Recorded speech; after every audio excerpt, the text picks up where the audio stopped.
Salut, alors dans cette vidéo, aujourd'hui on va parler de liberté financière, vaste sujet et sujet extrêmement connoté, très souvent négativement. Alors vous savez, en France surtout, on a un problème avec l'argent, c'est-à-dire que pour beaucoup de personnes, je sais bien que je ne convaincrai pas ces personnes, d'ailleurs je ne sais pas s'il y a énormément de ce type de personnes qui regardent ma vidéo, mais je sais bien que pour beaucoup de personnes en France, si vous avez, je sais pas, votre voisin qui s'appelle Jean et qui gagne 1500 € par mois, ben Jean c'est un mec bien, voilà, c'est un mec bien, mais à partir du moment où Jean va gagner 15 000 € par mois, c'est-à-dire que Jean va juste ajouter un 0 à son salaire, ben Jean va automatiquement passer dans la catégorie connard, directement, voilà, c'est-à-dire que Jean c'est toujours le même, mais vu qu'il a ajouté un 0 à son salaire, vu qu'il gagne plus d'argent, c'est automatiquement un connard, un salaud, etc., etc. Et voilà, moi j'ai du mal à comprendre pourquoi quelqu'un qui a 1 ou 2 ou 3 ou 4 zéros de plus sur son compte en banque est automatiquement un connard, alors que la même personne, exactement la même personne, avec 2, 3, 4 zéros de moins sur son compte en banque, était un mec bien. Voilà, un mec tout à fait bien et tout à fait respectable. Moi, je partage pas du tout ce point de vue. Je pense que la plupart d'entre vous, vous ne le partagez pas non plus. D'ailleurs, je sais bien que je ne convaincrai pas. Il y a certaines personnes qui pensent que, voilà, surtout dans le monde francophone, l'argent, c'est quelque chose de mal. Je sais bien que je ne convaincrai pas ces gens-là. Aujourd'hui, mon but dans cette vidéo, c'est plutôt, en fait, de démystifier un petit peu le concept de la liberté financière. Parce que, comme je vous disais, très souvent, quand on pense liberté financière, on se dit très souvent arnaque inaccessible. Voilà, c'est un petit peu l'idée. Et je trouve ça dommage parce qu'en fait, la liberté financière, c'est quelque chose qui est accessible pour tout le monde. Et je voudrais un petit peu que on essaie de comprendre. Alors, je ne vais pas vous donner une méthode en 5 étapes et en 90 jours pour atteindre la liberté financière. Mais je voudrais qu'on essaie de comprendre ensemble finalement comment on peut vraiment atteindre cette liberté financière. Donc pour moi, il y a vraiment deux points au niveau de l'argent en général et même au niveau de la liberté financière qu'il faut comprendre. Le premier point, enfin qu'il faut mettre en place, le premier point, c'est l'étape de la sécurité financière. Donc l'étape de la sécurité financière, je vais passer rapidement parce que c'est pas forcément le sujet de cette vidéo. C'est à la fois d'être capable de bien gérer son argent. On en a déjà parlé plusieurs fois, c'est-à-dire que si aujourd'hui je gagne 1500 € par mois et que je n'arrive pas à gérer mon argent, c'est en général parce que j'ai un problème de balance, c'est-à-dire que je dépense plus que ce que je gagne, et très souvent ça peut créer de la dette si ce problème de balance s'accumule sur le long terme. Et la racine de ça, c'est tout simplement que j'ai un niveau de vie qui est trop élevé par rapport à ce que je gagne, tout simplement. Et alors on pourrait se dire effectivement, le fait de gagner plus, c'est une bonne idée parce que si je gagne plus, ben, tout simplement je vais sortir de mes problèmes financiers parce que je gagnerai plus. Sauf que ben, si vous avez des problèmes quand vous gagnez 1500 € par mois et notamment sur la gestion de votre niveau de vie, ce qui va se passer, c'est que quand vous allez en gagner 3000 ou 4000, ben, le niveau de vie va monter aussi et vous risquez très fortement de vous retrouver avec ces problèmes, mais en pire, parce que vous aurez les mêmes problèmes, sauf que vous devrez gagner encore plus d'argent. Donc c'est une spirale infernale dans laquelle peuvent se retrouver des gens, même des gens qui gagnent énormément d'argent, et c'est pour ça que vous avez des gens qui vont gagner 100 000, 200, 300, 400, 500 000 € par mois, et qui sont toujours dans les problèmes financiers. Et c'est vrai que pour les gens qui gagnent beaucoup moins, on se dit mais comment ils font en fait? Comment on peut se retrouver à 500 000 € par mois avec des problèmes financiers? Mais si vous voulez, c'est l'accumulation, en fait, c'est exactement le même principe que 1500, sauf qu'il est multiplié. Et donc c'est des gens qui n'arrivent pas à gérer leur niveau de vie, et ils ne le géraient pas quand ils étaient à 1500, ils ne le gèrent pas plus quand ils sont à 500 000 € par mois, parce qu'on vit dans une société où il y a toujours moyen de dépenser son argent, il y a toujours des possibilités de dépenser son argent.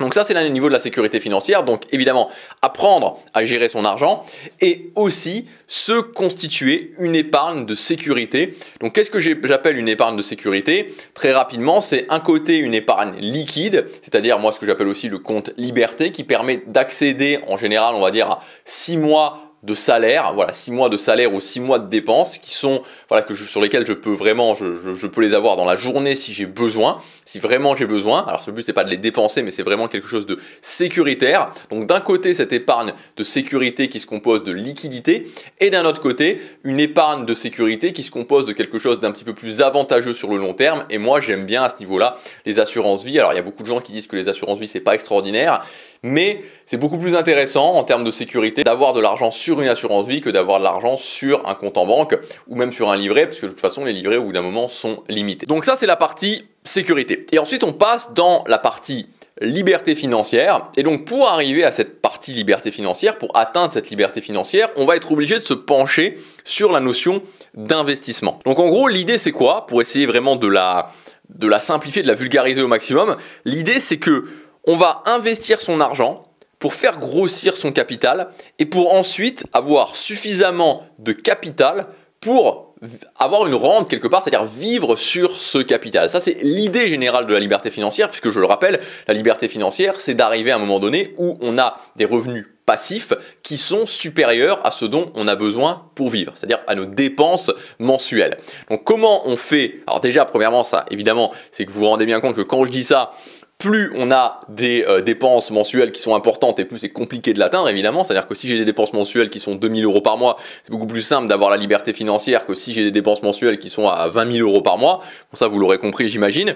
Et au-delà de ça, donc ça veut dire que j'ai des revenus passifs qui couvrent mes dépenses. Et donc ces revenus passifs, ils viennent d'où? Ils viennent justement de revenus qui sont générés en fait par une rente, mais qui sont proportionnels à mon capital, évidemment. Donc je vais vous donner un exemple très simple pour essayer de simplifier les choses. Alors c'est un exemple parmi l'infinité d'exemples qu'il peut y avoir pour atteindre la liberté financière. Imaginons que je place 300 € par mois. Donc j'ai fait le calcul avant, je l'ai pas fait de tête. Voilà, je l'ai pas fait de tête. Je place 300 € par mois, tous les mois, parce que chaque mois a son importance. Je place 300 € par mois que j'investis donc sur un rendement qui va me rapporter 8%. Donc c'est quelque chose qui évidemment n'est pas du tout accessible sur les assurances vie, soyons clairs, mais qui est accessible sur des épargnes qui sont un petit peu plus, qui sont un petit peu plus long terme. Donc je pense notamment à la bourse, je pense par exemple sur le fait d'investir sur des ETF. 8% sur la longue durée, c'est pas un rendement, même si ça peut paraître beaucoup, c'est pas un rendement qui est délirant vraiment sur la longue durée, 8% par an. Ce qui fait que 300 € par mois, 8% par an sur 30 ans, à la fin, j'ai exactement 424 577 €. Je vous passe l'effet de levier avec les intérêts composés, mais je me retrouve donc 300 € par mois pendant 300 € par mois, c'est pas non plus, c'est pas hallucinant. Je veux dire, par contre, encore une fois, comme d'habitude, c'est sur la durée. Donc sur 30 ans, j'ai 424 000 €. Donc j'ai fait grossir mon capital, je me retrouve avec 424 000 €. Sur ces 424 000 €, je peux par exemple investir dans un ou deux biens immobiliers. Donc après, voilà, je peux avoir une stratégie immobilière, mais je peux me dire que grâce à l'immobilier, c'est pas fou avec ces 424 000 € de me retrouver avec 1 500, 2 000 € par mois de revenus passifs grâce donc à mon capital et à l'immobilier. Donc voilà, là je viens de vous résumer d'une façon très rapide l'idée de la liberté financière. Donc ce qu'il faut bien comprendre, et c'est le point sur lequel je voulais en venir, c'est que évidemment il y a un aspect stratégique. Évidemment il y a un aspect stratégique sur la liberté financière. Ceci étant dit, ce qu'il faut jamais perdre de vue, c'est que la liberté financière que vous allez pouvoir créer, donc c'est-à-dire les revenus passifs que vous allez pouvoir créer, sont forcément proportionnels à votre capital. C'est-à-dire que vous ne pouvez pas créer de revenus passifs si vous n'avez pas suffisamment de capital. C'est-à-dire que si aujourd'hui vous avez un capital de 10 000 €, avec la meilleure stratégie de la planète, vous ne créerez pas de revenus passifs. C'est impossible. Donc vraiment, et l'un des points, et je pense qu'on parle trop peu de ce point au niveau de la liberté financière, c'est l'augmentation de votre capital. C'est-à-dire l'augmentation sur le long terme, évidemment, de votre capital. Plus vous avez cette capacité à créer des revenus, à épargner ces revenus, à investir ces revenus, et plus rapidement vous pouvez vous créer de la liberté financière. Là, l'exemple que je vous ai donné, évidemment, tout le monde peut l'atteindre, quasiment tout le monde peut l'atteindre. Voilà, 300 € par mois pendant 30 ans, tous les mois, c'est quelque chose qui est faisable. Évidemment, après, l'idée, c'est de se dire, ok, comment j'ai plus que ça et comment je peux compresser le temps. Mais gardez vraiment toujours en tête, c'est le point central de la liberté financière. Personne ne peut aller au-delà de ce point-là, c'est que c'est avant tout basé sur votre capital. Donc la liberté financière, bien sûr, il y a une part de stratégie, mais selon moi, la part la plus importante, c'est la capacité à augmenter votre capital. Plus vous avez de capital et plus vous allez pouvoir avoir de liberté financière, générer des revenus passifs ou semi-passifs.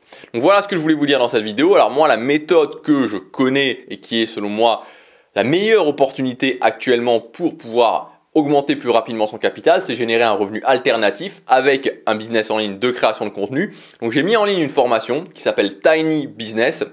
Cette formation, elle s'adresse vraiment aux gens qui veulent se lancer, c'est-à-dire elle s'adresse aux gens qui ne gagnent pas encore 1 000 € par mois avec leur contenu. Si vous ne gagnez pas 1 000 € par mois avec votre contenu et que vous voulez vous lancer, cette formation, elle est pour vous. Donc l'idée, c'est quoi? C'est de lancer un petit business en ligne, un petit projet de business en ligne automatique. On va mettre en place un système automatique, je vous explique tout dans la formation étape par étape pour pouvoir générer ensuite entre 500 et 1000 euros par mois de revenus.